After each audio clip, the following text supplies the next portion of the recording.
Okay. I will call to order Blythewood Town Council special call meeting. We're in the manor. Today is Monday, August 21st, 2023. The time is now 6:38 p.m. But before we conduct roll call, I just wanted to reflect a minute and ask for a moment of silence for one of our distinguished senators from Richland County, Senator John L. Scott Jr., passed away last week. He's a senator from District 19 since 2009, member of the House of Representatives and Richland County Council before that, a true advocate for our area of Richland County. He will be missed, and we offer prayers of healing for his family. Please join me in a moment of silence.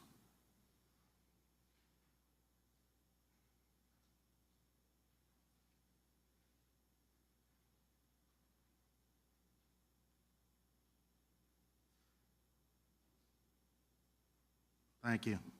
Mr. Williams? Yes, ma'am. Okay, sorry about that. Ms. Durst, will you conduct roll call, please? I'm here. Councilman Ballman, Present. Councilman Griffin, Councilman McHenrick, I'm here. Mayor Franklin. I'm here, thank you. And Ms. Durst, was tonight's notification and posting of this meeting agenda completed in accordance with state law? Yes, sir, it was. Thank you.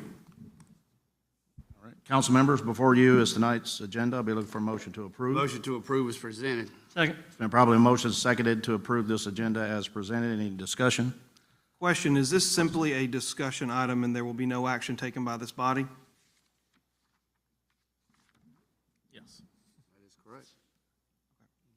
I know since it's policy, it does not require like notification other than the 24-hour notice, and it doesn't require 2 readings. So I just want to make sure that when we actually further discuss and vote on this issue, that all 5 members of council are present. Otherwise, I would move to defer. That's up to them. Yeah. Okay, thank you. Meeting's open. All in favor, signify by saying aye. Aye. All opposed? No. The ayes have it. The agenda is approved. Please join Councilman Ballman for tonight's Pledge of Allegiance and invocation. I pledge allegiance to the flag of the United States of America, to the republic for which it stands, one nation, under God, indivisible, with liberty and justice for all. Y'all join me in prayer.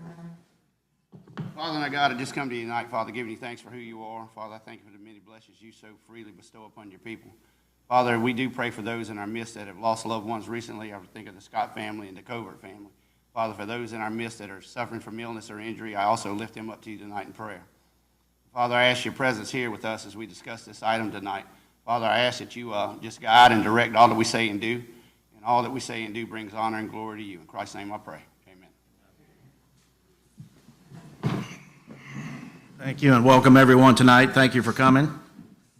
We'll move to part 2, discussion item, A, Community Impact Fund Policy. Mr. Williamson. Thank you, Mr. Mayor. Previously, council has appointed a subcommittee to look at this community impact fund for things that were being funded out of the general fund, and subcommittee has met and requested to come back to council to have this workshop as a discussion for council. Okay, with that, I'll turn it over to Councilman McHenrick. Thank you, Mr. Mayor. You have appointed a subcommittee of Councilman Bachman and myself to look at how we fund some items within our budget outside of the H-tax, A-tax, LAT tax policy that was passed by council this past year. Noting that we are in a new budget year, council acted to pass the budget, and in doing so, we stripped out what the subcommittee is referring to as community impact funds from several portions of the budget, waiting on the subcommittee to finish work on this policy. Well, that's what we have before us tonight. I do want to thank publicly Councilman Bachman for his leadership in the subcommittee. I enjoyed working with him, and this is the second subcommittee I've had the opportunity to work on within the last year. So it is just kind of a continuation of the H-tax, A-tax, LAT tax policy that was passed. let me start by laying some groundwork that the subcommittee felt important as we began to dive into this, and we will unpack and kind of wrap our arms around the bigger question of what is included here. Let me start by addressing some topics discussed by the subcommittee's recommendations, and then some of these items we chose to put on as discussion items tonight for all of council to discuss. So that's what we're going to go over. Should we as a council allow both nonprofit and for-profit groups and organizations to apply for funding through a community impact fund? Our answer, the subcommittee's answer to that question is yes. Should we allow ticketed events to apply for funding? Our answer to that question was yes. Should we allow groups, nonprofits, and for-profits from outside the town limits to apply? Our answer to that question was yes. And do we agree on what categories of the budget this funding will replace? And then we went, and our answer to that question is yes. Now, Carol, if you can scroll down. And we're going to look at number 1. We are requesting all community events not funded through the H-Tax, A-Tax fall under a new community impact funding heading in our annual budget. All events being requested under the CIF are currently budgeted in the following categories, with the exception of others as listed below. It is the recommendation of the subcommittee that all of the events, 100% of them, no matter the category, apply for funding under CIF.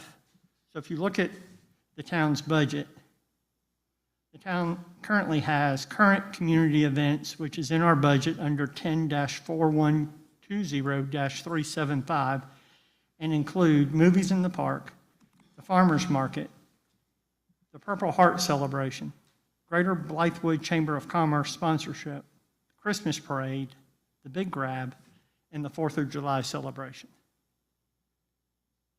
Current outside agencies, that is listed in our current budget under 10-4810-499 and consists of Transitions Ministries, CAB Ministries, YMCA, Meals on Wheels, the Big Red Barn, Camp Discovery, Bethel Hanbury Athletic Association, and the Blythewood Soccer Club.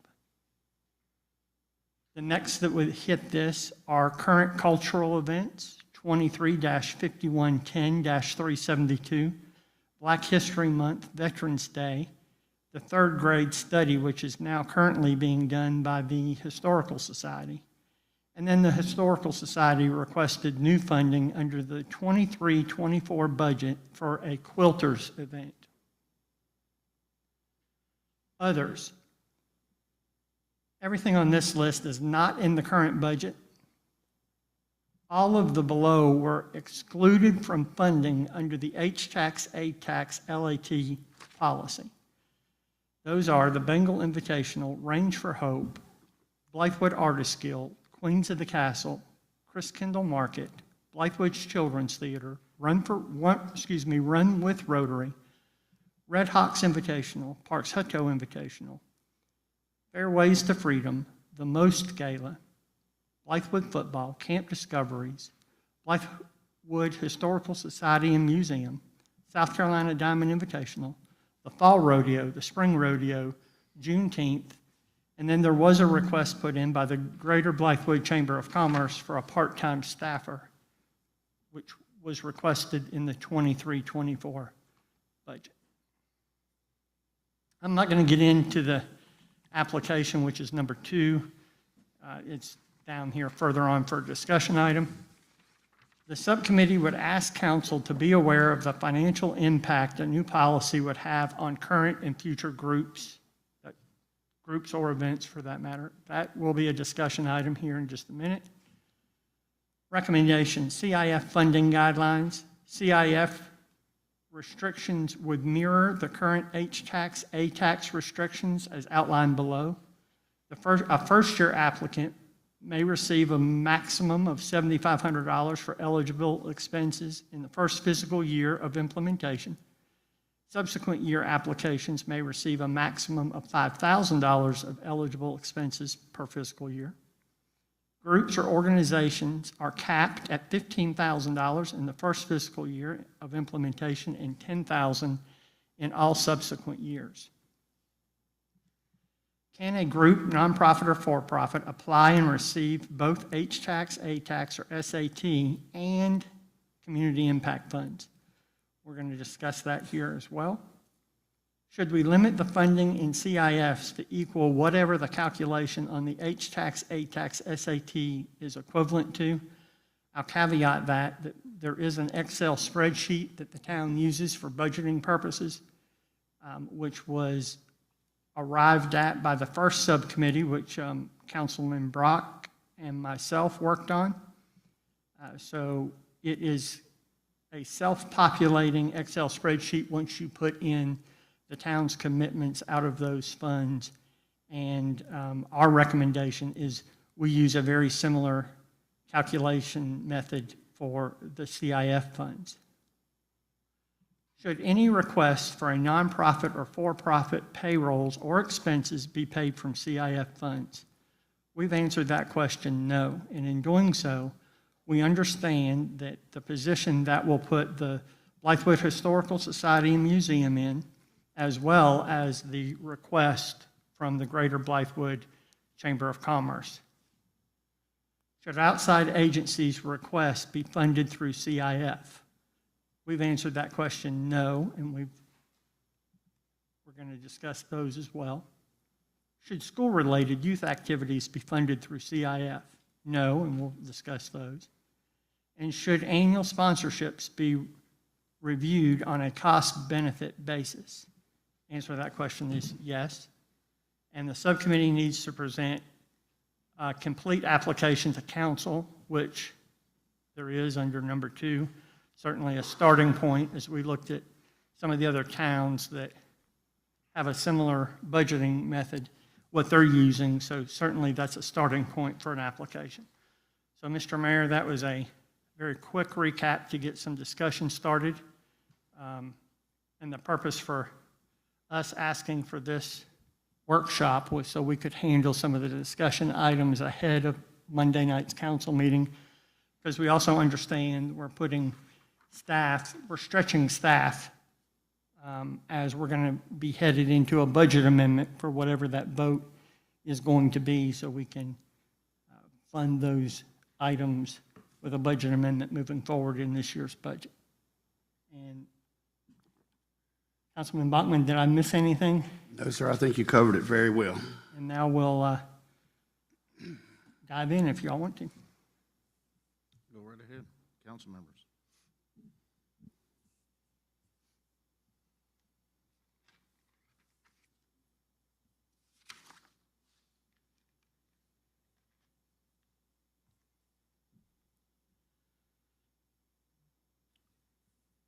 We can certainly open it up for the first discussion item that we see. Obviously, any of these can be discussed. But the subcommittee would ask council to be aware of the financial impact the new policy will have on current and future groups. I think it's important to note that the subcommittee kind of went into this with our eyes wide open.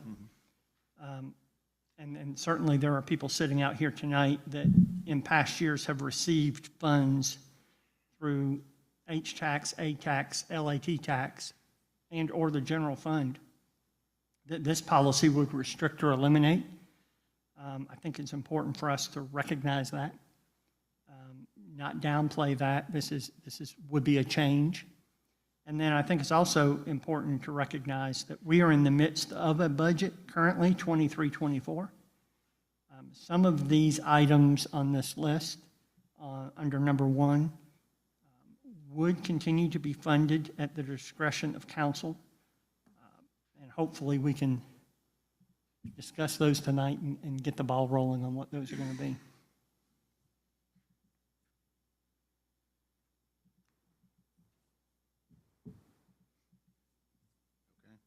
I'll start. About 4 bullets up from the bottom of the first page, should outside agency requests be funded through CIF? And this probably comes down to semantics or your definition as a subcommittee.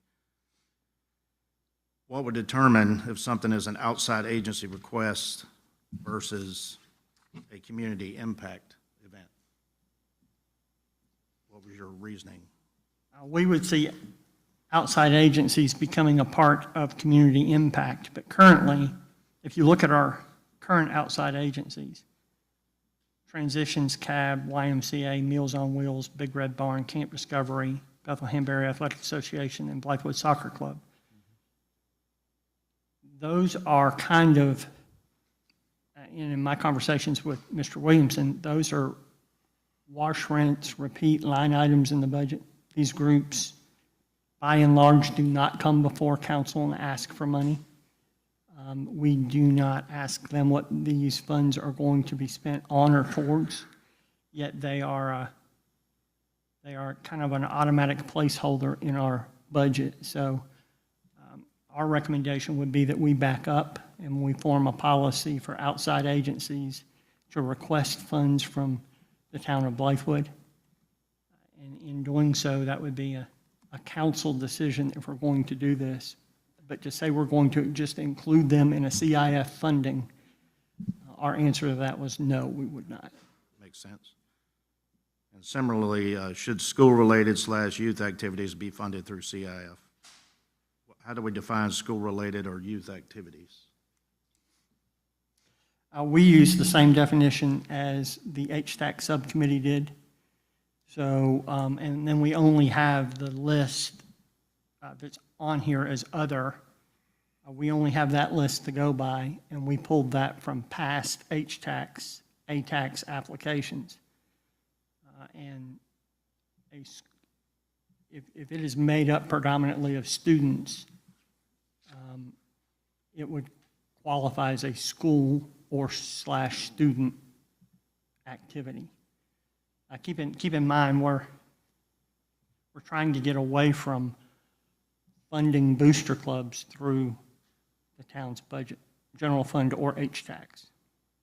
So that is, and HTACs currently is giving a $5,000 award to the high schools to split up. This subcommittee, as the first subcommittee, went in again with our eyes wide open. That's a drop in the bucket compared to what this town's budget gave to school activities in the past. Councilman Brock is here. Jim McLean, his wife are here, as I see him sitting out there. And the town, as council's aware, most people sitting out here are aware, we're able to double the size of the park and now have an aggressive, what we deem a fairly aggressive debt reduction plan to get this paid for. And then we're going to be looking at developing it. And that's going to fall squarely on the town. There's Richland School District 2 is not going to step up and help us develop that park. It's in that same tone that we only have ATACs, HTACs, building permits. We get some franchise fee, reimbursement. So the town has limited funds. So it is, we believe, the subcommittee believes it's incumbent upon the town to look at ways to help these events / fundraising arms being more self-sufficient instead of looking at the town to underwrite their budgets. That's how we would define that. I hope that answers your question. I think it does. It's getting closer. So the third grade study, since it's tied into the culture of Blythewood, we call that a cultural study, not a school event. That is the heading that's under in the current budget. Okay. Now, I would also point out, Councilman Brock has made this point a couple times, the third grade study, and there's representatives from the Historical Society here. How much was spent on the third grade study last year? $250? Yeah, so, I mean, we're certainly not talking about a lot of money. And you see these on this document where they were listed in the current budget. And Mr. Mayor, I would also point out, if, under current community events, we probably have some recategorization and some shuffling to do, but I wanted to show these where they were shown in the current budget. No further questions from me.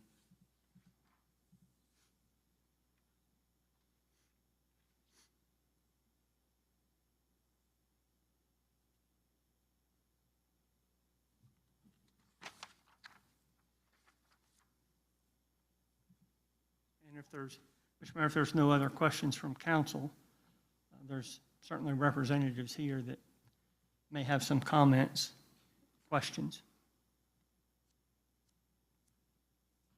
Okay. Anybody wishing to speak? This, again, this is not the decision meeting here. We're just workshopping, and we'll get closer to that action on Monday night. Well, I spoke up first. Thank you, ma'am.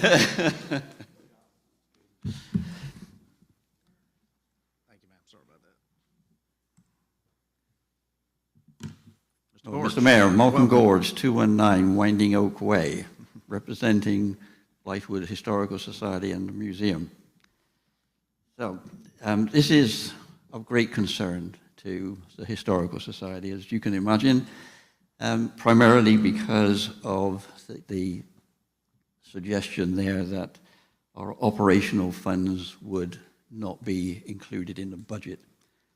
I'd just like to say for the record that the museum is the cultural cost center for Blythewood, has been for probably at least 10 years, and that is very much appreciated by the museum, and I think we've shown more than due diligence in developing the museum into an extremely valuable amenity for the town. Without that funding, it places all of our programs and the future of the museum in serious jeopardy.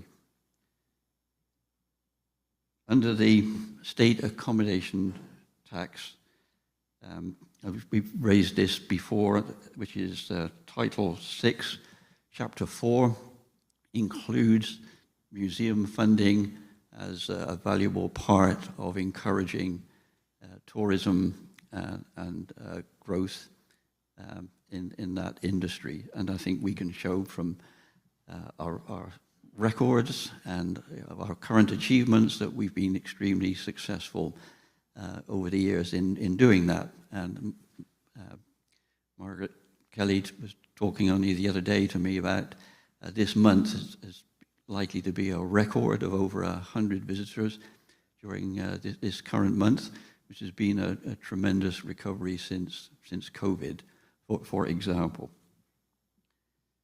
So a couple of things relating to Title VI.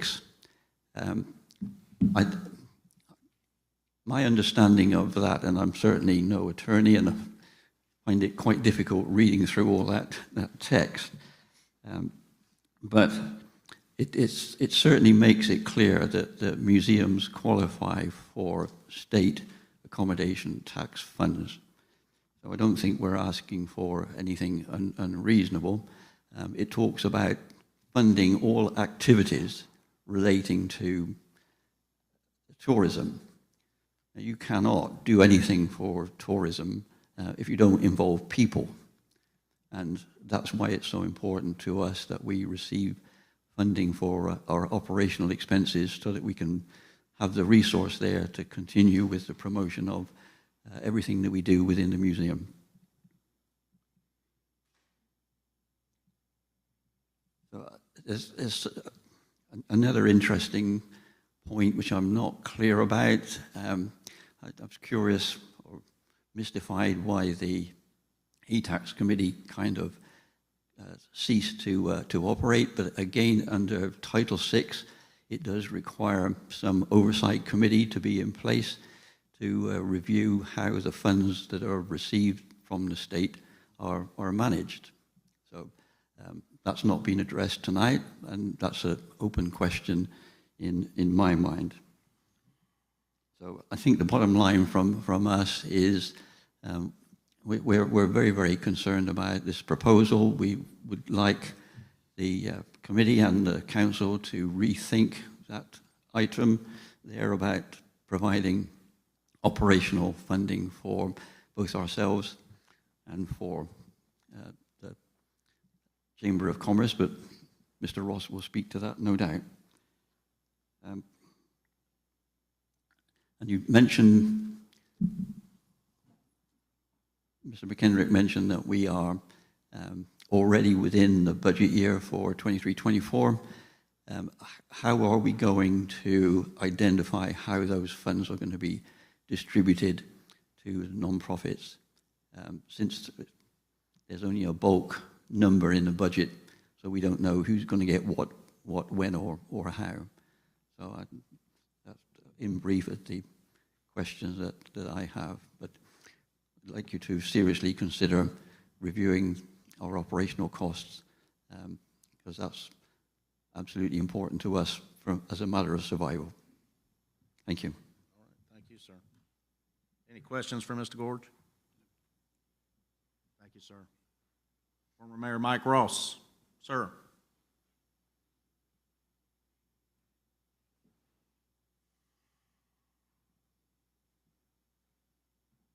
Thank you, Mr. Mayor, council. A lot more fun sitting where you were, Mr. Mayor, than to have to be here begging. Had all the power then. I am here with the chamber. We have several of our board members, 3 board members, I think, are here, and another member. And I'm certainly a member. I just came off the board, past chair. And certainly my appeal comes when we start talking about the request that we made for a part-time employee, an administrative assistant to fill for our executive director. And I guess we were mirroring after what has been done for years at the Historical Society with an employee. We needed that too, and we should have done that 10 years ago. Probably wasn't the right time where the chamber was then, but I think it is now. Our events, if we talk about the 4 events that we put on for this town to bring more people into this town, have got to be right up there with 4 of the best, I think. I don't think the Rib Fest, Oktoberfest, Chris Kendall Market, and the Christmas Parade, certainly. And I'll go back to remind council in the town that they asked us to take that back when no one else would do it, and you're saying you'll fund that. The funding cut that we've received by only getting the $7,500 does not even come close to what it cost us to put on these events. But yet we take all the liability. If it rains, as we know it can at Rib Fest, we don't make any money, we lose money. And that's very tough because we want to show a profit. But you know, there's no pay in any of that money for all the man hours that go into putting on those projects. So my plea would be similar to probably everybody else that's going to get up here. They need a little bit more money than what's been allocated. But from a standpoint of a citizen now, just a regular old guy in the town, I do see this as a tremendous shift from this council, this town government now, that all the emphasis has been put on this property across the street. And I wonder if the majority of the population of this town really wanted that as much as they would like to have 4 or 5, 6, 7, 8, or 9 events in the town that they can reach out and invite their cousins, their nephews, people come into town for events to have fun and share. And it really doesn't seem like it's that much money when you look at it. Now, I know when you start putting the Diamond Invitational and the South Carolina Women's Open, the rodeo, the things that are and the chamber request for 4 events probably comes to $60,000. But there are events that bring town, fill up this park, and there are events that are enjoyed by the people. I hope you're not making, I don't think you've made a mistake. I think that's going to be a wonderful purchase. I sometimes worry that you've still got things that probably inside this park need to be done and addressed to keep it up to where it should be. And they've done a lot, but there's probably still a few others. But then to take all that money and just say, okay, we're taking it from all of this to put it over there. And I think that's hurting us. I think that's something you need to reconsider. And I hope you find that money somewhere. And I hope maybe even some of these restrictions put on, like when you say if you got A tax money or H tax money, you can't apply for this. Well, if you didn't even get half of what you asked for in the other, I don't see why you can't come back and ask for the community impact money also. So I would just challenge you to look at that. And I have one question, Councilman McHenry. Where are these funds? These are now general funds that are coming. So where do you take these out? Where are these funds coming from that you can give to the transitions, to CAB, to us? Where are they coming from? 100% of those would come from the general fund balance unrestricted. And we are pretty good. We're very in good. that, yeah. So have you put, though, a total amount that that you're limiting yourself to in this community impact fund? Well, I would answer that. The subcommittee, as we work through this, again, we're mirroring this after the H-tax policy that has already been passed. If we use the same criteria, we would be looking at roughly $90,000 in total. Well, I appreciate your consideration, and I know I've been there, know it's not easy, but always try to think of what the majority of the people wanted. And I know that that's what you're here to do. Thank you.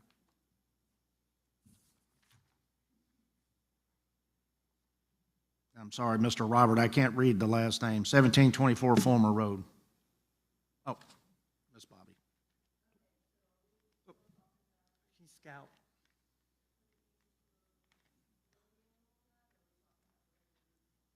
Ms. Young, could you come to the microphone, please?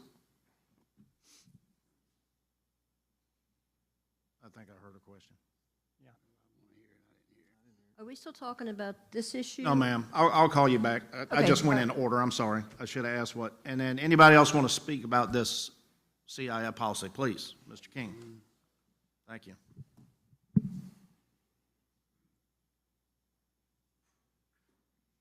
I apologize for not signing up.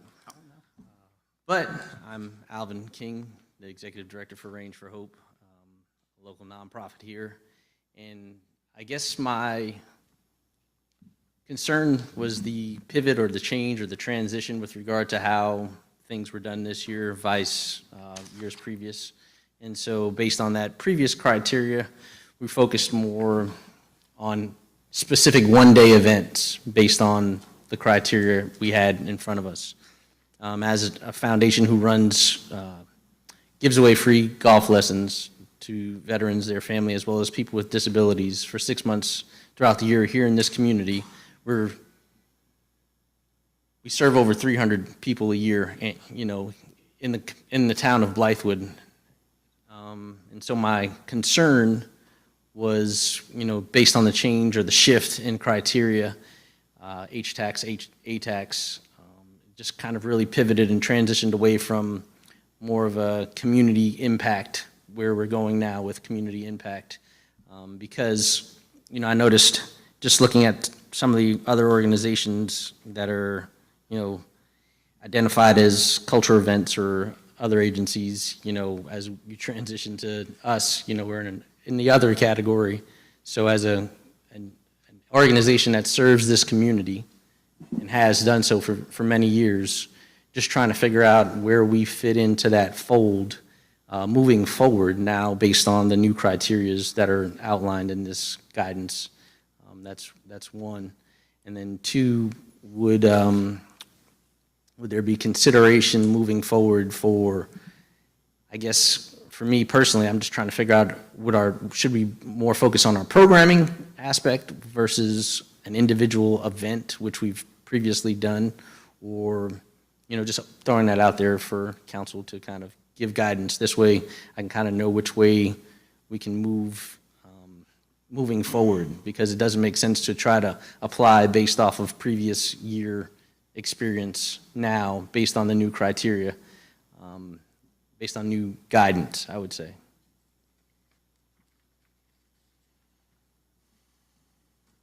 Comments, Councilman McHenry?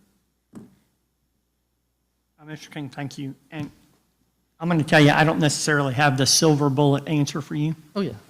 I will tell you that in the community impact subcommittee's recommendation to council, there is going to be room for sponsorships. That will be a new approach for council, as in, we've done it for the Chamber of Commerce for many years, and we've done other sponsorships. Those sponsorships would have to be predetermined amount offered to the public, but they would also have to spell out how they would benefit Blythewood through tourism, through building community, and some other criteria that we'll put on sponsorships. That, again, that would be an open category. That is possibly one avenue for your events. I can wholeheartedly say Blythewood values them. Blythewood finds, I mean, we're unique. No doubt about it. Blythewood does not earn a millage. If I've said that since I've been elected once, I've probably said it 100 times. We are not afforded what towns and cities around us are afforded. Yet we're asked from our citizens to fulfill some pretty tall orders. So no different than individuals who own small businesses or run their households. You have to look at money in, money out. And I would say, by old policy and old standard, as a town, we did not do that. We've been very blessed to have an unrestricted general fund balance that exceeded probably most people's wildest dreams. But that can vanish very, very quickly. So if we don't put standards and steps in place to continue to grow facilities for every citizen of Blythewood, as well as manage our debt to reduce the amount of debt we carry, then that's a recipe for disaster. So I want you to hear that clearly we value your events. We value all events on these lists.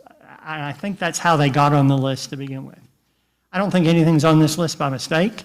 I think the things that are on here were of value and still are of value. We just have to find the balance of funding them the proper way and then communicating to people in your position what is the best avenue, both publicly and for this governing body, to come up alongside your organization and support you. Okay, I would just redirect to say, I'd love to know the criteria or the metrics with regard to how you differentiated who was in what sort of, whether you're a community event, an outside agency, a cultural event. Again, I pulled those right out of our budget. Okay. Most of them were there when I was elected to council. Everything on the others category fell under H-tax, A-tax, or LAT tax. No Mr. issues. King, I don't think you should concern yourself with particular titles, simply because if you don't qualify for hospitality accommodations or state accommodations, then you would, by default, could only apply into the other bucket, if applicable. Yep, that's kind of where I was. These community outside agency requests, cultural events, it's all one bucket. So it shouldn't matter from, Okay. in my opinion, from. That's, I guess that was kind of what I was getting at. I appreciate that. Thank you. Appreciate it. Thank you, sir.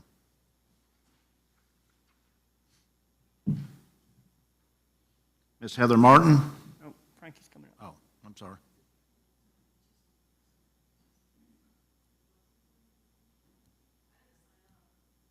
Okay. That's all right. Frankie Mulcahy was coming up. Okay. Ms. McLean, I'm sorry. And then we'll go to Buck. Thank you. I'd like to speak on the topic of the funding for the payroll and expenses for the Blythewood Historical Society. I'd like to give a little history to the events that we do. As you know, we were formed 10 years ago. At that time, there was no Black History event in the town of Blythewood. There was no Veterans Day event. There was no third grade event. Those are signature things that we do for the town, and we are very proud of those. and the town has supported us. Without an employee, which is part-time, and with all the volunteer hours we do, there's no way that a small society can sustain that, and that would be a terrible loss to our community. As you know, we've just been gifted a wonderful gift by Ms. Nord of additional property. We are planning new things there, buildings, cultural places. We have a committee to work on that. We need an employee. We value our employee. Someone would need to pick up those events. Would mean more unless the town chose not to do them. So I'm pleading with you and asking you to please consider to continue funding a part-time employee. And as you know, our part-time employee and all our volunteers put in lots of hours. If we were charged the going rate to put on these events, it would be astronomical for our community. So I thank you, and I'd appreciate if you would reconsider that. Thank you. Thank you.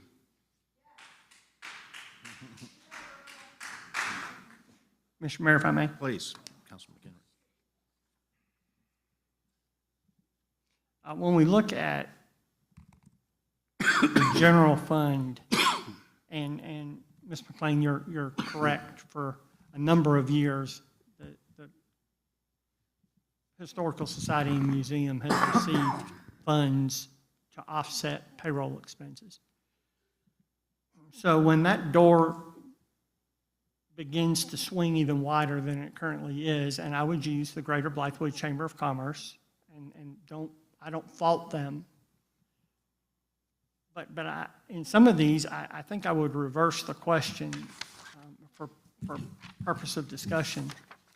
Where do you draw the line for a nonprofit that is in Blythewood asking for part-time, or full-time for that matter, salaries to be underwritten by the town's general fund?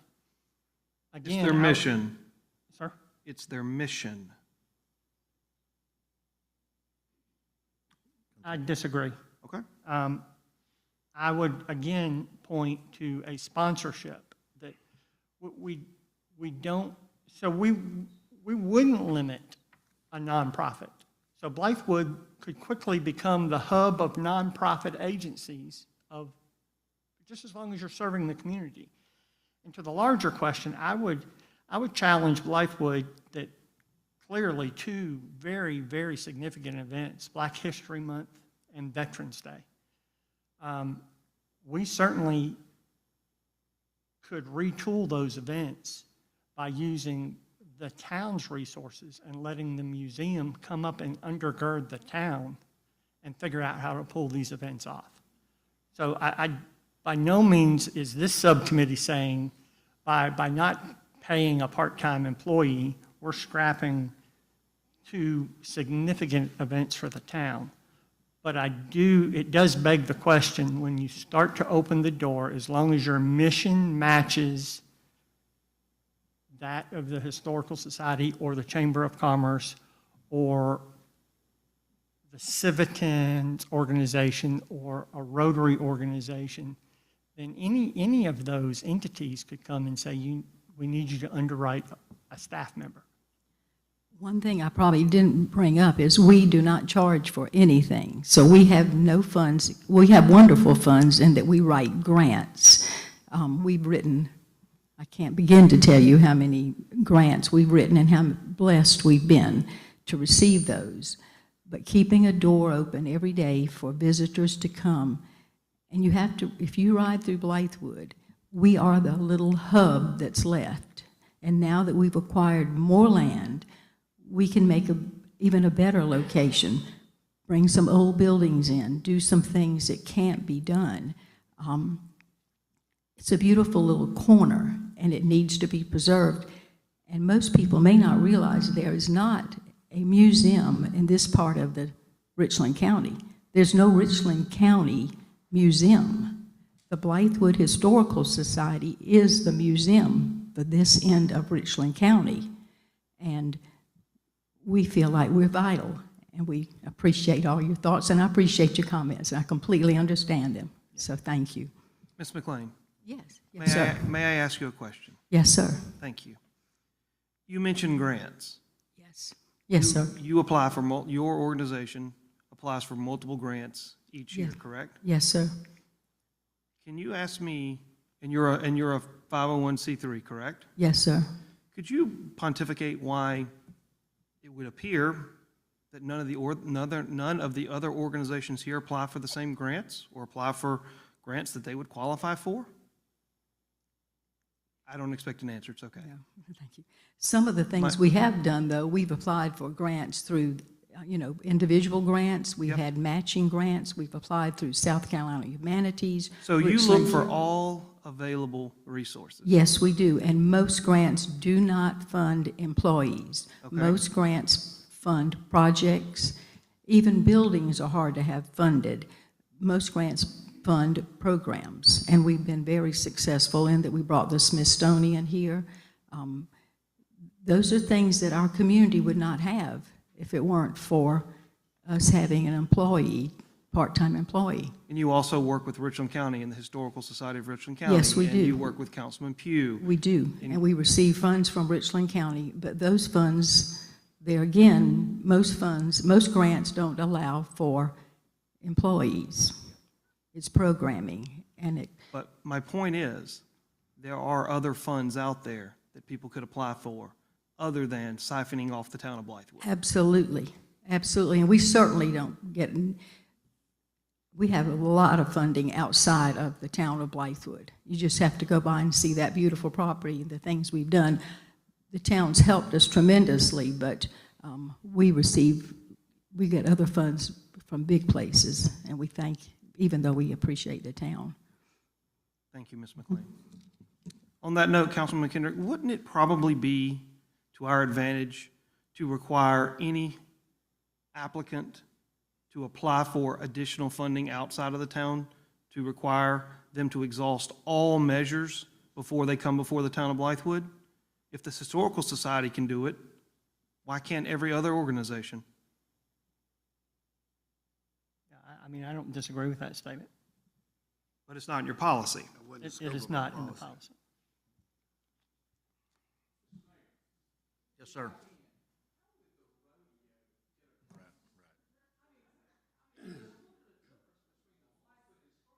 Well, Mr. Ross, would you come to the microphone, please?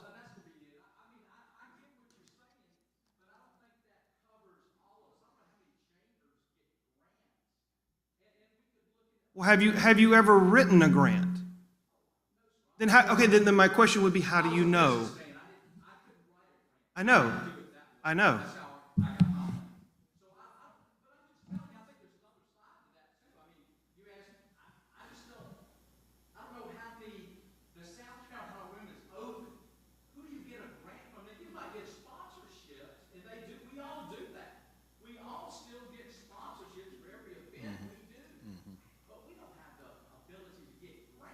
I disagree with that. I believe there's a possibility of you getting grants. If you haven't researched it, well, the rodeo's a for-profit, and I don't think they qualify for any of these dollars.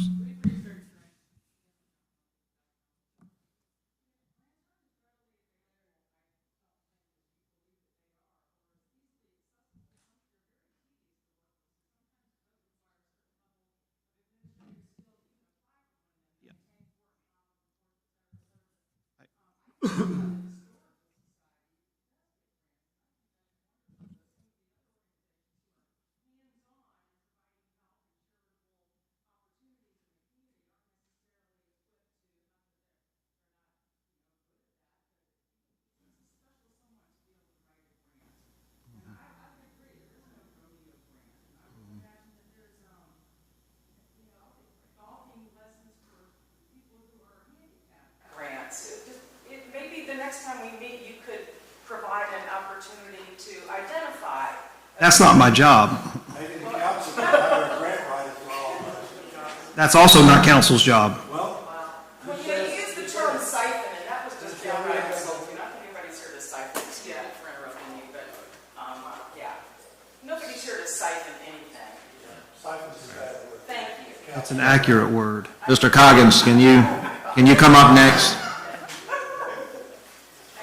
I can tell you, we have a grants committee with our board, and research grants all the time, trying to get. And I appreciate that. My question would apply to everyone else then. If you've researched grants and you haven't been able to identify any, then in my opinion, you've checked the box. So how do you know other people haven't already done that? You're just assuming that people are here to cite.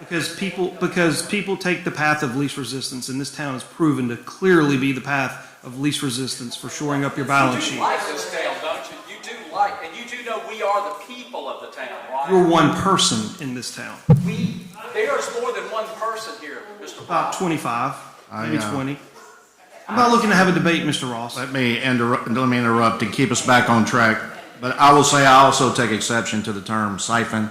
Because since I've been the mayor of this town, every single penny we have given out has been to support the values that we have espoused as a town and a council. And they have given big dividends and returns back to our community. And I'm in full support of finding a way to continue this going forward. Mr. Coggins. Hardest working people I know, so when you say that people take the path of least resistance, I'm gonna take insult to that on your behalf, because I know you're too classy to do that, but that is inaccurate. He is absolutely one of the hardest working people I have ever seen, and so is. I agree with that. Mr. Coggins, please. Sorry. Mr. Coggins, take a big, deep breath. Your blood pressure can't take it.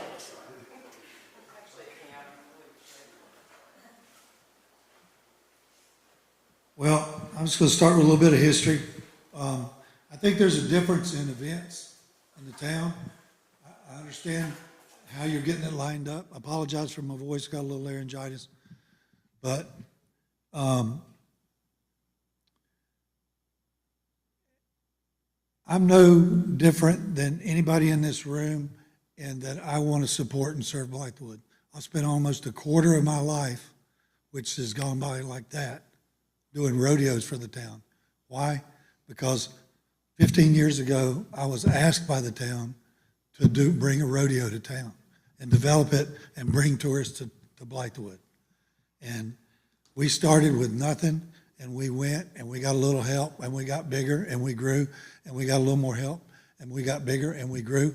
But the funding we received last year is a less percentage of what it costs us to do a rodeo than it was year 3 or 4 when we were doing rodeos. So to me, no offense to anybody in this room, but to me, I feel like I've been in a 14, 15-year partnership with the town of Blythewood, and I have done exactly what the town of Blythewood has asked me to do. And I'm putting 5,000 people in this town for 2 days. Over 70% of every rodeo, they're traveling further than 25 miles. I'm doing every damn report that you want done, license plates, making more at this prison, whatever we got to do. Who's bringing what to the rodeo? Where are you from? Then I get stuff in the press about comments from up here on the stand. Well, I don't believe anybody came here from California. Well, you know what? I didn't hold them down on the damn ground and check their license. I just asked them what their zip code was. That's what you told me to do. And I've done it. And you go back and look at my reports, I've been told by councils and mayors in the past, I do the best report there is and the most accurate and complete report there is for your report. And I come up here and get interrogated by Councilman Brock every time we're here over this.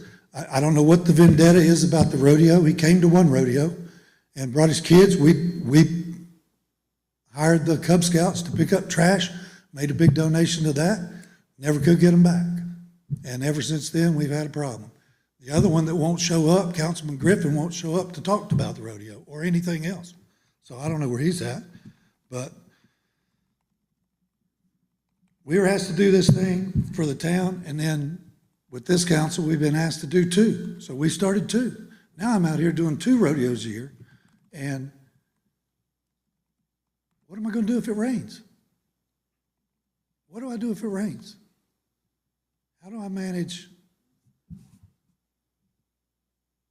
I'm not going to sell tickets. Mayor, tell me how many tickets I'm going to sell if it rains.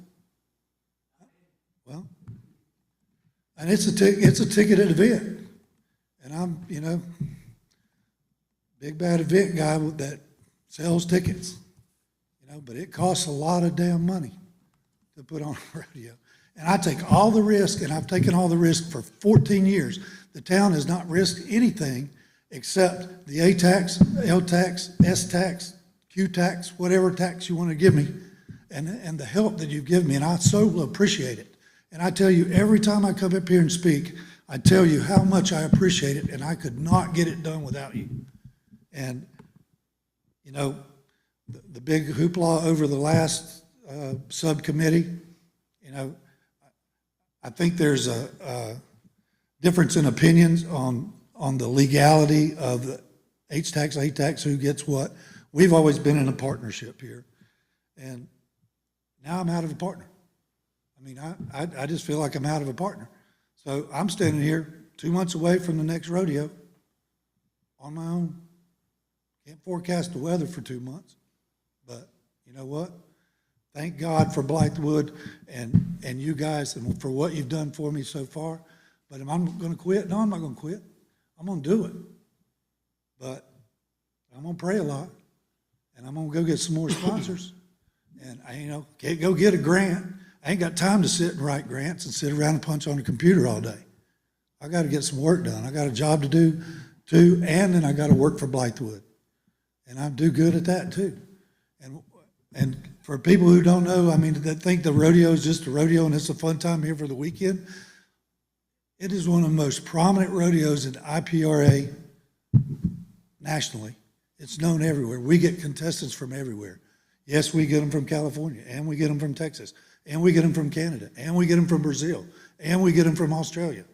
And we bring those people, and we get their families come, and we get people from New York. Last year we had a family of 6 went on vacation to Folly Beach for the week, saw an ad for the rodeo in Folly Beach, loaded up in the car on their vacation, left the beach, came to the rodeo, both nights, and drove back and forth.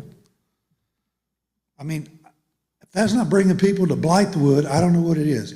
The last council, these numbers and how we equate who gets what and what the value of it is. Last time I was up here, I got asked if I would go do an economic study.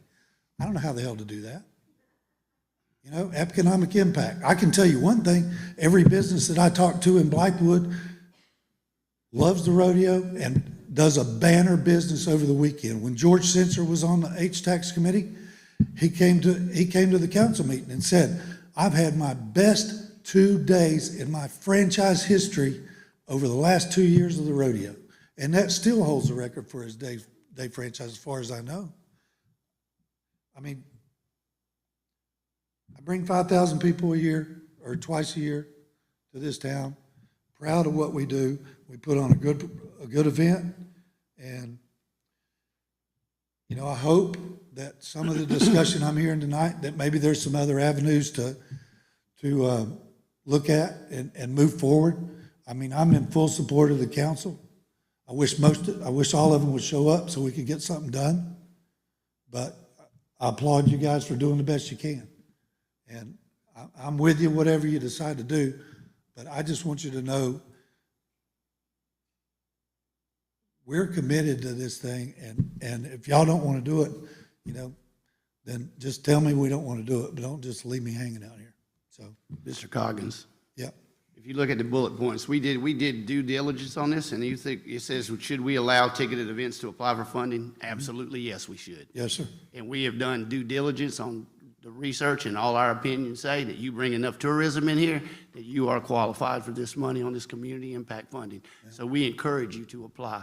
And I think anybody on this council, if they read emails, they know that you bring enough tourism in here that you qualify for general fund dollars to do yours because it is a tourism-related event. So believe me, we did take that into consideration. Yes, yours is not the only ticketed event that we talked about, but believe you me, you are you are included in this. We want you to apply. Okay. Well, because every opinion that we received, before we did this, is ticketed events we will accept, and we know you're a tourism event, and we know you bring people into town. So yes, sir. you do have our support. All right, well, I appreciate it, guys, and good luck. And, you know, I mean, I'm happy to field any questions or talk about this. I mean, call me anytime, but, I mean. And if I spoke out of place, Mr. McKendrick can, take over. Well, I would only echo that Bucket it doesn't only apply to you. We dove in, and the rodeo was certainly tops on the list. This council has not shied away from calling some of these events cornerstone events. Should we allow for-profit or nonprofit groups and organizations to apply for funding? The rodeo certainly played into that answer, and the answer from the subcommittee was yes. Yes, sir. Should we allow ticketed events? The rodeo played into that answer, and this subcommittee was yes. Those two, and you can look at the first three. Should we allow groups, nonprofits, or for-profits from outside the town to apply? Yep. You put on a rodeo within the town of Blythewood. You could split hairs and say you live outside the town of Blythewood. The Big Red Barn is outside the town of Blythewood. Camp Discovery is outside the town of Blythewood. So a lot of positive things that happen within this town originate from outside the town limits. Agree. But so long as we can prove that they have an economic impact within the town limits, per our attorney and what he has emailed out to us, we are within the rights to write this policy like we're writing it. Well, So the only thing I heard from you that I hope you will reconsider is you have not lost a partner in the rodeo. well, I hope not. And, it's just, I'll be glad when it gets settled, and I'll be glad for Blythewood when it can move forward. Whichever way that goes, I'm going to be supportive of it.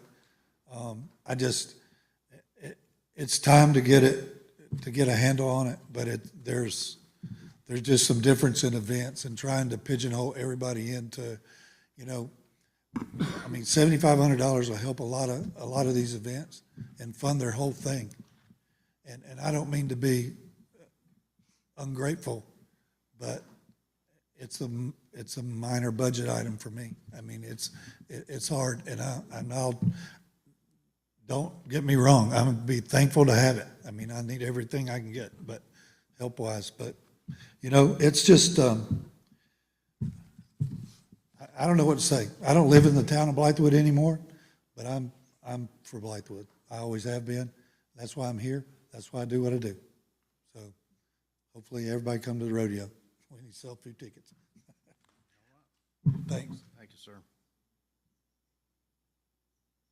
Any other comments about CIF from the audience?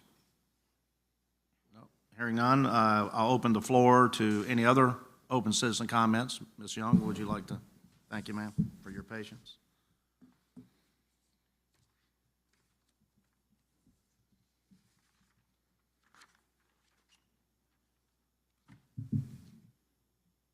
Hi, I'm Blythewood Bobby Young.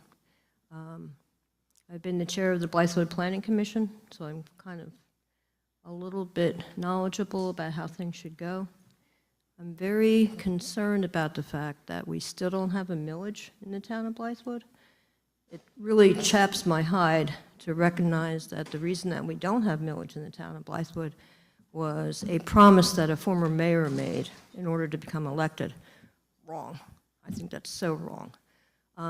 I have given a lot of thought to the fact that a lot of people wouldn't want millage because they're on a fixed income. And I think town council may or may not have the opportunity to maybe waive millage, maybe to people that are on fixed income, like older people, like myself. But not because of myself, but for my other friends. So none of this would even be coming into effect with all the houses and all the people that we have living here. If we had a regular amount of money coming into the town, we wouldn't have to be trying to constantly figure out how to fix this or how to go with this. So that's the first thing.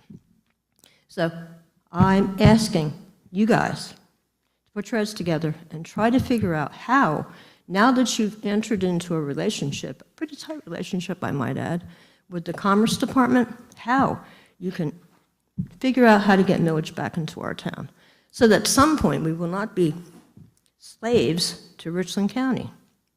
And I'm so happy that I don't think there's anybody here from Richland County.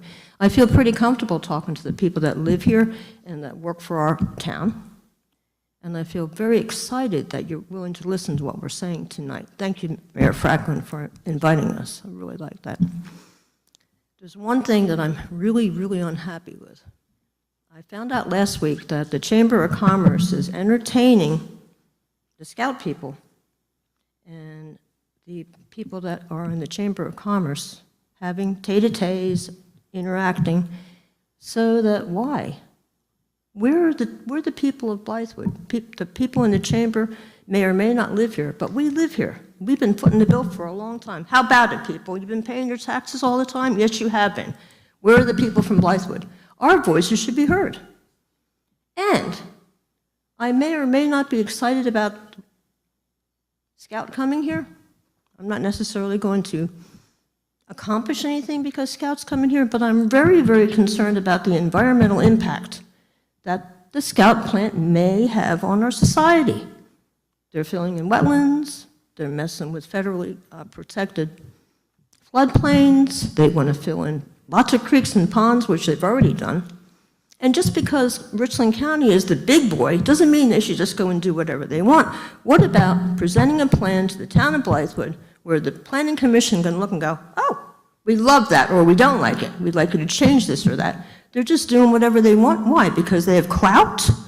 Because they're friends with the governor? This is wrong. Wrong, wrong, wrong, wrong, wrong. What about the aquifers? What about the people downstream? What about all the ponds? What about the animals? What about air quality? What about DHEC? So, once again, I'm starting to get a little aggravated with this. Sorry about this. I just want to say, please, guys, you work for us. We've hired you to do our bidding, and it doesn't seem like that's happening. Thank you very much. Ms. Young? Yes. Can I respond to a couple of Yes. points? Okay, first of all, to get a millage, we would have to challenge Act 388. Well, let's do it. I'm okay with that. That doesn't mean I want to raise taxes, though. So let me get to your second point. Did I hear you correctly when you said that the chamber was entertaining Scout executives? They are. And do you object to this? I think it's wrong to entertain them with the Chamber of Commerce. Which Chamber of Commerce? The City of Columbia, the state, or the The local? Blythewood Chamber of Commerce. Why? Because we've been asking to talk to the people from the Scout Project forever, since March. And we've never had one opportunity to speak to anybody. Have you contacted the Chamber of Commerce and asked them if you could speak with them? I just Well, got what- a text. Let me Okay. just interrupt you a minute. I just got a text from Chamber of Commerce that that's a false statement. What? Yep, right in there. I'm reading it to you right now. When did the Greater Blythewood Chamber of Commerce entertain Scout? Give them a day, and that's a false claim. That's not true. As a matter of fact, there are flyers that we've managed to pick up off the internet that prove it, and I have a couple friends that belong to the Chamber of Commerce because they're business people, and they told me that they met at Fairfield Electric with the Scout people. They and have the an Chamber of industry Commerce. That group that meeting was meets over. there, and Scout would wrong. certainly be a part of that, but I'm trying to figure out why you would object to the Blythewood Chamber of Commerce fulfilling their mission. Their mission is to enhance and promote the local businesses of the Right. community. And it's pretty clear that Scout Motors is a local business of the community. Okay. Whether you like them or not, let's put personal feelings aside. That's fine. Because I think we're acting with, you're acting with emotions versus rational thought. It's So- what I have. No, you can have both. Yes. We can have both. We can have a rational discussion. Right. And remove emotion. You can, you may not want to, but you can. So. Wait, are you talking down to me? Because No, I don't ma'am, like that. Not at all. I'm not at all. I'm saying I think- want to have a rational Oh, conversation. no, that's not right. I'm not speaking down to you, ma'am. I take time out of my day to come here and talk to you guys. I'm not getting paid. As a matter of fact, I could be home doing some things that I need to do at my little farm. So don't talk down to me. That's not appropriate.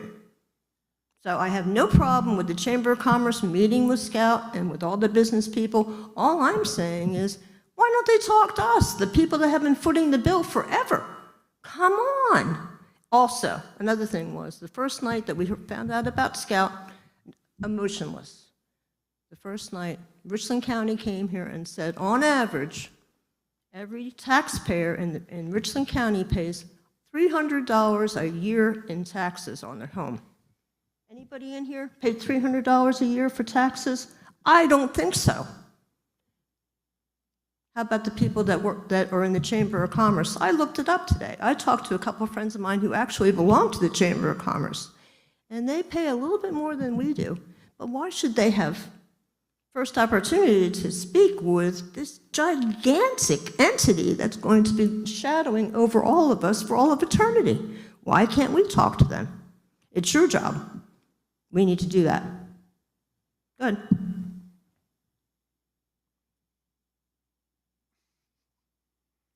I don't even know where to start. I want to get back to my original question. It appeared from your language, and I'm not speaking down to you, that you objected to them, whether they met with him or not. I'm trying to figure out why anyone would object to the chamber fulfilling their mission. Well, first of all, we discovered that the Chamber of Commerce is subsidized by your people, right? Do they not get money? Well, we have disagreements up here about that as to whether they should or should not. Right. The Chamber of Commerce exists to promote its membership. Right. And its membership is comprised, I would just say mostly of businesses, for-profit businesses. Right. Scout being one of, I don't know how many members they have now, the town being one member. I'm sure there are some other members that are nonprofits. But the Chamber's mission is to promote and enhance their members. Are you a member of the Greater Blythewood Chamber of Commerce? Of course I'm not. I don't have a Okay. business. And also, I'd like to ask you a question. Why is the Chamber of Commerce not here representing themselves, but they're allowed to speak to us through that man?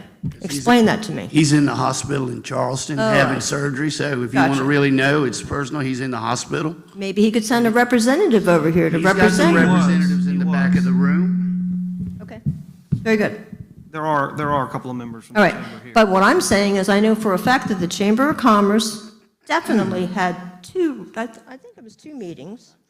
They've had 2 meetings so far with the Scout people. All we want to do is meet them so that we can put a face and a body to this huge entity that's going, like I said, is going to be looming over us for the rest of our lives and then some. Ms. Young, if I'm not mistaken, they just hired a public liaison. They just hired a liaison, I understand that. all right? And also, I believe they had planned to do some sort of public meet and greet, basically, Mr. Mayor. Was that to be a fair way? It hasn't happened yet, I don't believe. But there are steps, like a chain of command in the military as to how they're going to We operate. get that. Okay. Then if meeting the general public is step 7 and they're on step 3, how do you propose to circumvent 4, 5, and 6? Well, have you met with the people from Scout yet? I have, Yes? Okay, briefly, but I have. okay. Anybody else? Have Oh, any of yeah. you guys met? Sure, had a video conference with them. Some Okay. in Germany, some in Europe, some here. Okay, all right. Absolutely. And you've met with them also? Oh, absolutely. Okay. But Ms. Young, I too would say, because I've heard you Yeah. at the listening session and here, I've heard you, and I really want you to know, I hear you. I pass your house every day. Yes. The construction site's affecting my way of living. It's a course. full-blown construction site. It I hear is. you. But I would challenge you to view that communication with our Chamber of Commerce in a positive light. I don't know what communications have went back and forth, but that can only be a positive thing in my mind. Okay. Um, That's for you That's to aside decide. from the construction site. It's aside Right. from all the hurdles that we've Right. tried to overcome through that process. So just try to view the flip side, as I often do when people are up here speaking to council. Right. Okay, well, imagine when I am exercising my First Amendment by discussing very openly to everybody, and as many people listen to me, that I'm concerned about the fact that since March until now, we haven't seen anybody. They talked about the water bottle issue, where there's not a German's going to drink out of a plastic water bottle. And we were like, wow, that's great. They must really be environmentally substantial. Take a look at that site. There's nothing environmentally substantial about it. How many people in this room were affected by the smoke over and over and over? How many people called DHEC on a regular basis?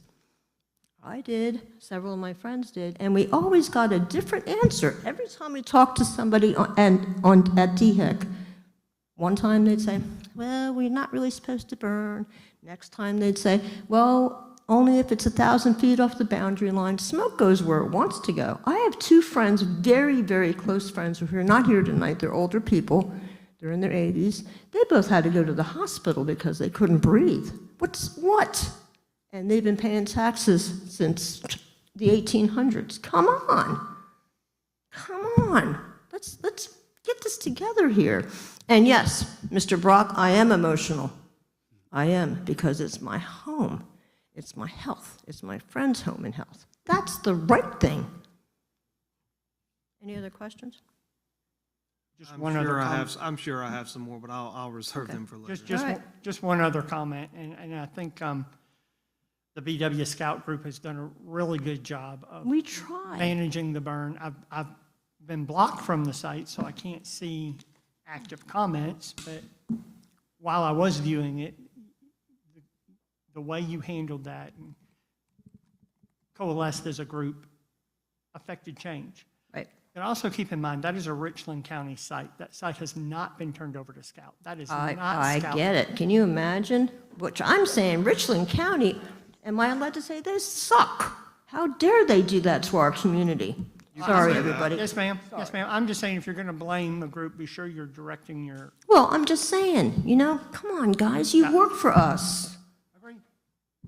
Based on that comment, I'll just add this. So Yes. when you all brought the fact and we all smelled the smoke, I want to give kudos where kudos belong. So when I called Jeff Rubel and Mr. Williamson and I talked to him, said, whatever you do, get this burning out of here, get it out of control, start grounding. We talked about it in our Right. meeting, ground it, haul it off.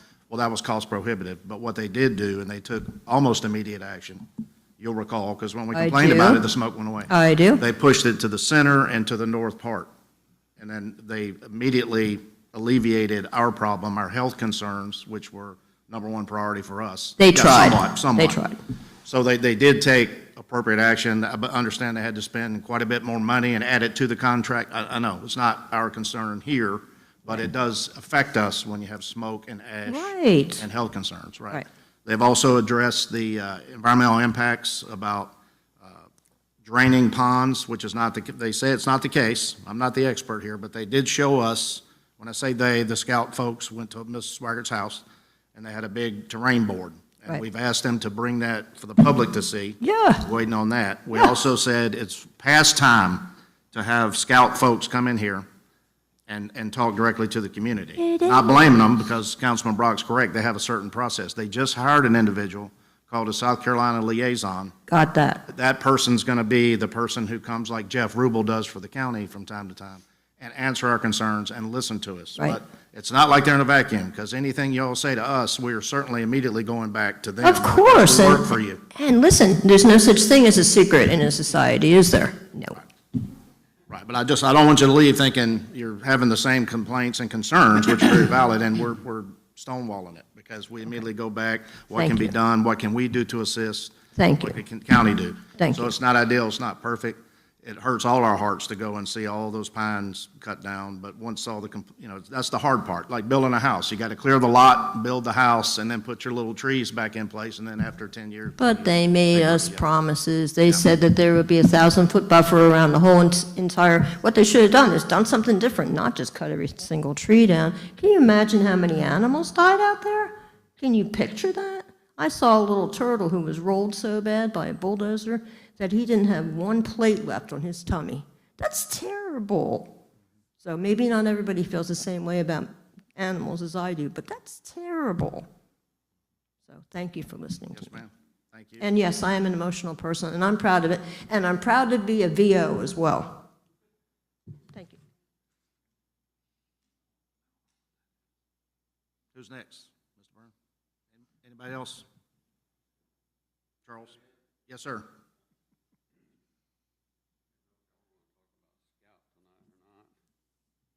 I think I made a aggravation. Charles Bain, 833 Mount Valley Road. There's two distinct pieces of property over there. One belongs to Richland County, and one belongs in the town of Blythewood, and that's called Saddlebrook. And that was, I think, Gary Sinead. He was the out-of-state person. Shell company out in Delaware, of all places. Get that. Well, Jeff represented him. I didn't like to hear that. I'm not going to go anywhere with that. But since you indicated that our planning commission would be in charge if we rezone this, what, if I may have misunderstood what you meant by that, what is our planning commission in charge of? The Saddlebrook piece only? Two answers for you. Okay. Number one, we're working with county right now. This is via Mr. Jeff Rubel talking to me about this, that the county wants the town to annex all the property. So they're working now. I don't know how far along they are. Maybe you know more and you can speak to this in a minute, Mr. Williamson, but they're going to offer to annex. So it would all belong in the town of Blythewood. And that's simply because the planning commission that I referred to and Mr. Williamson referred to last meeting, the planning commission will have the final approval authority on the plan, the site plan. Am I saying it right? The sketch. That's what you said before, Yeah, okay, yes. so there's two things. Yes, it is divided property, and that's why we're having a lot of issues, because county controls some. We have regulations and code for some. So it'll make it easier to have it all under the town of Blythewood, step one. Step two, the planning commission will be responsible for reviewing and approving or denying or modifying the sketch plan for the plant. So we're just now into the grading phases and the clearing and getting prep. Then they'll bring a site plan for the planning commission to review, and then they'll make a decision. Yeah, I think Sure. I've survived the initial foreign and state government, local government blitzkrieg, because that's the way I look at it. We were blitzkrieg. Now, I asked you in an early meeting, when did you first hear about this? I may have misunderstood you because I questioned you about it. I heard about it when you heard about it. It was announced by the governor on March the 3rd in the state newspaper. I don't get the newspaper.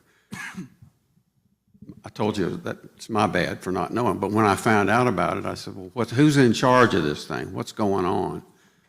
So anyway, we're past that. I'm past that. I am seeing about 50 piles of rubbish or trees material down Blythewood Road. Now that you mentioned, you told me on the phone one day you were trying to get it to the north. The burning. Yeah, the Yes, burning. Yes, sir. This is right over here on Blythewood Road. That would be the east. Are we in charge of that? Are we in charge of any further burning that's going on? We are not in charge of it. So they can burn when they want to, and they're going to. They're not hauling that off. It don't look like they're going to haul it off. I can't answer that, Mr. Williams. I don't know the answer. I know that they are hauling off a lot, but they are, like, the agreement was to move the location of the burning to a different site where it wasn't so concentrated on the south. But they are hauling off an enormous amount of timber. Okay, well, I thank you for working on that when I called you. The creek that we're talking about there, it doesn't have a name on the map, but I call it Locklear Creek. It is not a little strip of, it may or may not be wet piece of property. That's a creek that's 10 feet across and it's 3 feet deep. I've walked it. That's not Swaggart Creek? No, Swaggart is down the Swaggart road. Road. I'm talking about coming through Saddlebrook. There's a creek that comes down from 5 Ponds from Blythewood Road, and it goes to the back of, I guess, Ashley Hills 8 or 9 or something like that. So my question there is, are they going to fill that creek up? Are they going to pile dirt in that? What are they doing with the creek and the 5 ponds that are on that property? Do you know the answer to that?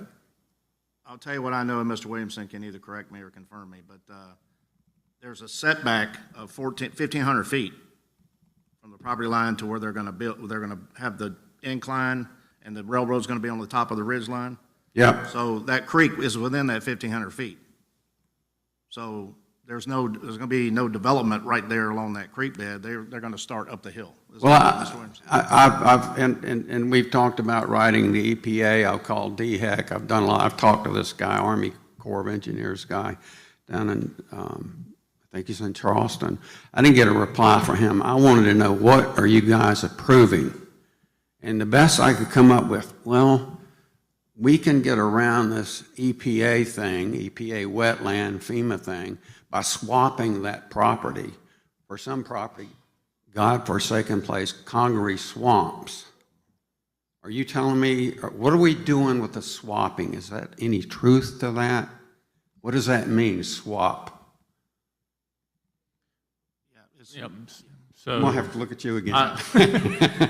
yeah, I'm not reviewing the wetlands permit, so I can't tell you much more than what is in the newspaper. So, but I will say, I mean, that is part of the discussion, but I'm not on the front lines of exactly how they're getting a wetlands permit. But they have applied for a wetlands permit, and they have gone through that process, and it has not been approved. They're still working on that. Okay, I know they cannot dig the first shovelful of dirt on any property where they're going through an EPA study, and the best I can tell, they are digging down on the Saddlebrook property.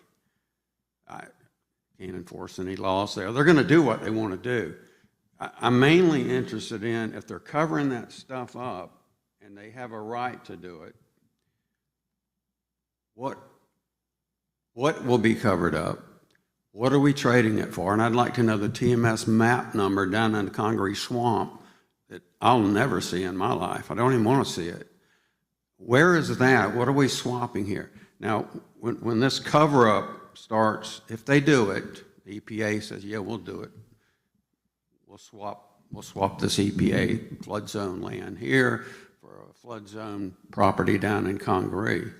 They start to do it exactly, I want to know, and that's why I started out with the Planning Commission, who in the heck is going to know what these people are doing and what's been approved? Because if they're going to cover up stuff in there, they're going to have to run in big pipes. You know, you would imagine that. There's a pond in there they got to drain, I guess. I don't know. I don't know what they're going to do. But once they swap it, they can do any darn thing they want to do. Do we, as the Planning Commission, can we stick our foot in there? I felt to this date, the only thing we could do is approve a rezoning request, or complain or ask, noise, where's the setbacks, where's this, and y'all answered all that. But I'm still not clear on this EPA thing that they're doing. Because I got to live on a well, and a lot of people do there. I don't want this to be an Aaron Brockovich situation where down the road, there's chemicals slipping in, right even before that. What, if they're going to build a drainage pond, what are they draining into it? I want to know what chemicals is being drained into it. Is what I'd like to know. You mentioned earlier, I'm almost done. I know you like to keep this to 5 minutes. You've cautioned me before.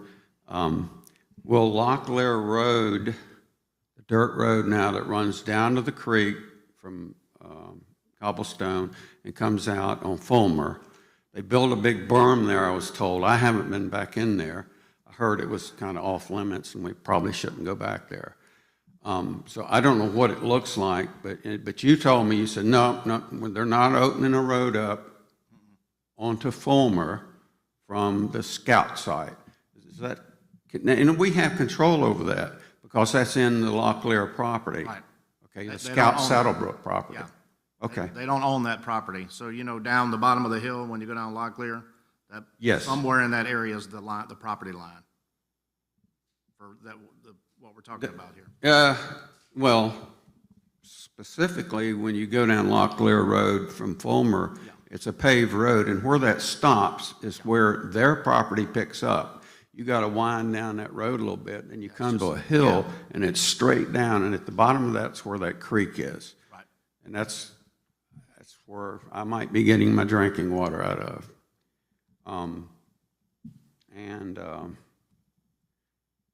And if they do this covering up and rerouting of water and all this stuff, can we get them to monitor water quality ever so often in wells in this area?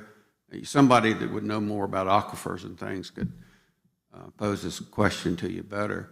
But I would like to know if somebody's going to keep an eye, because once they get in here, that's it. Now, we'll get tax money when it's swapped over to the Blythewood town, when it comes under your umbrella. Right now, it's not. Okay. Not all of it, not all the property. Yes, but and all along you said we had some control. Let's pass this, because I said, hell no, we ain't passing nothing. I started with this with the Planning Commission, and those people sit there and listen to whatever they listened to. I don't even remember what it was now. It's been so long. And they all voted yes, yes, yes, yes. And everybody said, what the hell? And they got up and started leaving. And Malcolm, he's still here? He stood up. He was the chairman, I think it's in Malcolm George. He says, whoa, whoa, whoa, wait a minute. There's 2 more votes on this. This ain't the final vote. Hey, the Planning Commission could have done the final vote, and then y'all could have fought it out.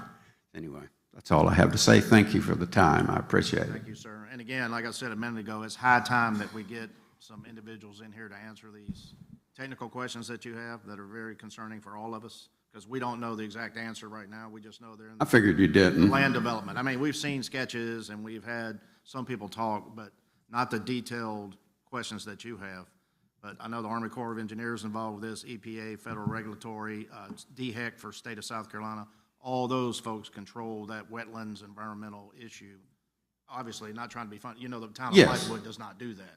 Yes. But you have to have approvals from those regulatory agencies before you can do. I don't Yeah. know if they're draining ponds. I don't know if they're blocking. I don't think they are. I haven't heard anything about that. I might. And you answered your other question about what are these ponds going to be? They have to have retention ponds, just like Walmart does and anywhere else. And so when you have these mass concrete parking lots and things and the rain hits it, it's got to run off into a retention pond. Well, if you've ever walked that property out, when you get down into that creek, you're looking up at Ashley Oaks. It's way up there. And you're looking way up there for where this berm, the railroad tracks are going to be flat. So it won't be, there'll be a lot of space in there. Yes. Thank you. Thank you, sir. Anyone else wishing to speak tonight? Yes, ma'am.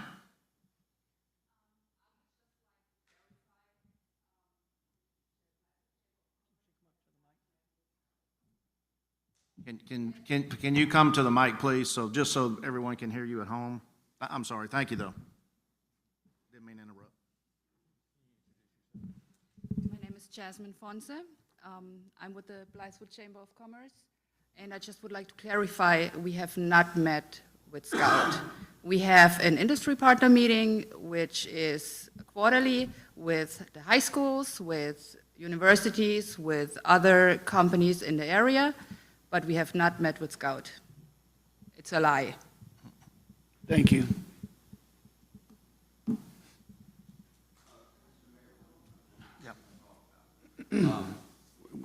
As complex as this operation is over here, it's going to go on for a couple of years. Is there any bullet points you can put in your town website that says, here's where they're at, here's what they'll be doing next? Hey, they're burning wood tomorrow. You know, if you live and the wind's blowing that way, you're going to get hit.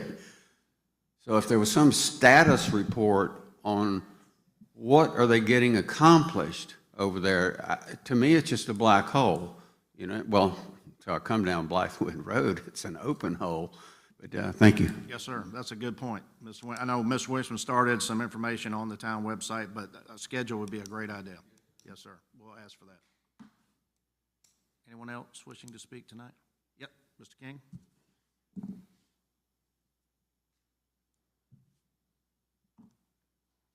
Just want to bring up a point about grants. So as a nonprofit, I apply for and receive grants all across, whether the state, county, national grants. And so, but to agree with some people here, there's people who don't receive those and can't apply or don't have the wherewithal, or just like me, just figuring these things out. I would say to that point, though, for grants specifically, and so specifically here with the town of Blythewood, in contrast to Richland County, HTAX, there's a huge difference in those two application processes.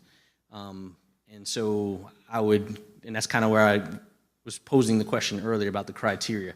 I would say based on experience in the grant writing world, maybe elementary level crayons, but that there's a lot of, to Mr. Brock's point, is there's a lot of other grants that ask for what other sources or resources are you asking for this specific project, so that potentially may be something you look to do moving forward internally here as you look at your processes. And but I mean, that's kind of the grant world, is it's great to have that money, but it's very specific criteria that you have to meet, and there's deliverables and action items, and then you have to have end of year reports, as to bring all that in.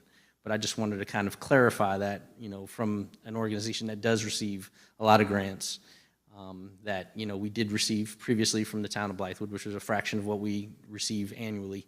But the reality is that every bit helps, just like most people up here beating the pulpit on. And I just wanted to clarify that, that potentially the criteria may be something that you look for as you start adding into your community impact grants, previous or additional places where you're seeking funding, because obviously you want people to have self-sufficiency and not fund everything all the time, where there's some people that can't do that, and there's obviously going to be some special notes for that, but there's other people who can try to fundraise and generate some sponsorships and donors and things of that nature, because you have a program now. Not everybody has a program that can generate those type of funds, but just food for thought, I would say. Thank you. Thank you. Question for you, Mr. King. Yes, sir. In regards to Richland County, do you apply to Richland County for HTAX dollars? I did apply to Richland County for Get any? I did. And how was that application process? Tedious, In right? in contrast to yours, tedious. Tedious. Yeah. Were they able to support you at the level we were supporting you? Similar. It's great. Good. Mr. King, Yes, sir. kudos to you for picking up the ball and moving it down the field and applying with Richland County. Kudos, that's fantastic. I know their process is extremely tedious. I've looked at it. This town has been very easy and very forgiving for a very long time. And that's why the amount of monies that have been awarded by this town has exploded exponentially over the last decade. It's to the point where it's too much. Oh, and it's absolutely. gotten out of hand. And this policy doesn't help alleviate that, in my opinion. We're just circumventing the prior policy that was passed a few months ago. This isn't directed at... Oh, yeah, no, I get you. I think, putting limits on where... I think you've got to put caps. You got to put caps. And I think you got to put total caps on it as well. You can't just say, here's a bucket of money, and everybody can come apply for it. The way it reads now, can profits or nonprofits apply? Well, then every single entity that could be considered a tourism generator in town should be able to approach this council and ask for money.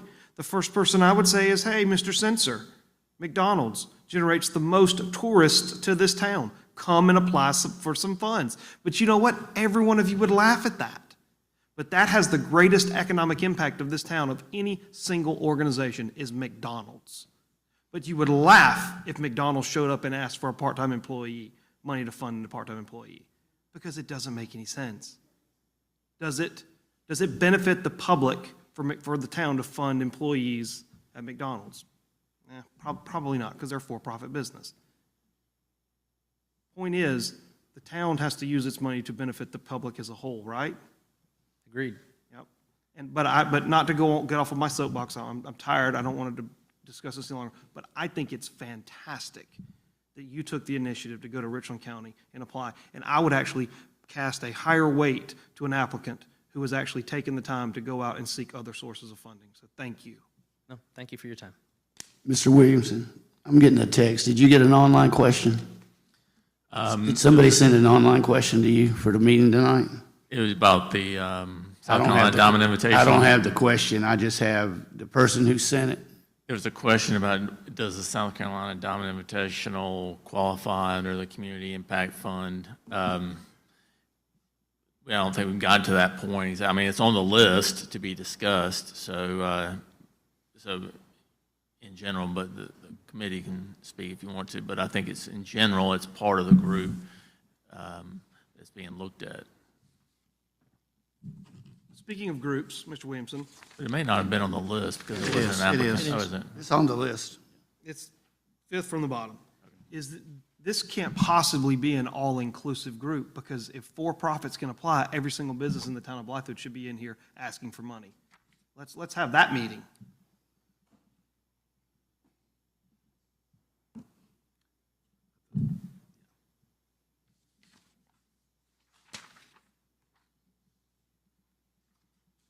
Any other comments? Mr. Coggins, please. I feel pretty good about the committee putting what forth we put together. We put a lot of work in it. It hasn't been approved. If it gets approved, then we could move forward. But I think we did a yeoman's job. Thank you all for doing it. Yes, sir. Took those words from me, Eddie. I think you did a great job getting things put together on it. I don't think anybody thinks that the businesses in the town of Blythewood are coming to take money back from the town of Blythewood. They're paying their A-tax. That's what you're asking us to do. All of us in here putting on events of tourism events is to bring tourists to town to spend money to increase the A-tax, and it's a cycle. So we're not siphoning anything off. We are developing more funds. There's more funds in the account now than there was 10 years ago or 14 years ago. And to think that we're not here for the right reason, people need to search yourself a little bit. Mr. Coggins, I have a question for you. I might answer it. Go ahead. Okay. Do you think that the organizations that hold events in the town of Blythewood have a direct correlation and impact to the increasing hospitality and accommodations budget of the town, receipts?